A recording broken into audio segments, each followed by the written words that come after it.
कर्म की बात हो रही थी कि जैसे आपने एक एग्जांपल दिया कि पिछले जन्मों के कर्म होते हैं और इस जन्मों के भी कर्म होते हैं। How this karma are associated with astrology? Like अगर किसी का चार्ट है, लेकिन अगर उसे अपने कर्म समझने हो, let's talk about the present कर्म, कि वो ऐसे क्या कर्म करता है जिसकी वजह से उसकी लाइफ प्रॉब्लम में आ जाती है थ्रू एस्ट्रोलॉजी। लाइक एस्ट्रोलॉजी के हिसाब से अगर हम समझे, एंड ऑफ कोर्स पास्ट कर्म तो है, लाइक कर्मों से एस्ट्रोलॉजी। ये थोड़ा सा वेग क्वेश्चन हो गया आपका। ये ऐसे वेग हो गया कि कर्म can be in any direction.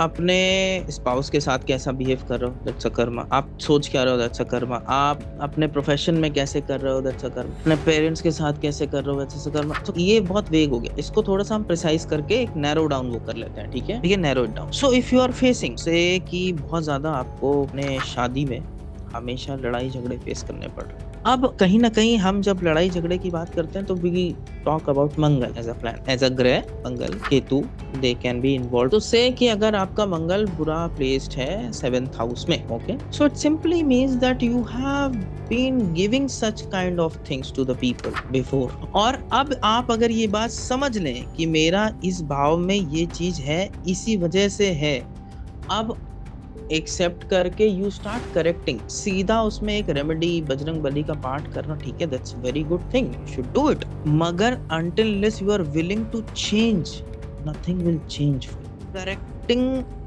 your karma, correcting and understanding your karma first is important, then correction comes later. So कहीं आपको ये समझना पड़ेगा कि किस तरीके की चीजें I was doing wrong. So this universe is very, you know, scientific. It will not give you anything, but ये कहते हैं ना कि जो प्रोजेक्ट करोगे वही मिलेगा, एज सिंपल एज दैट।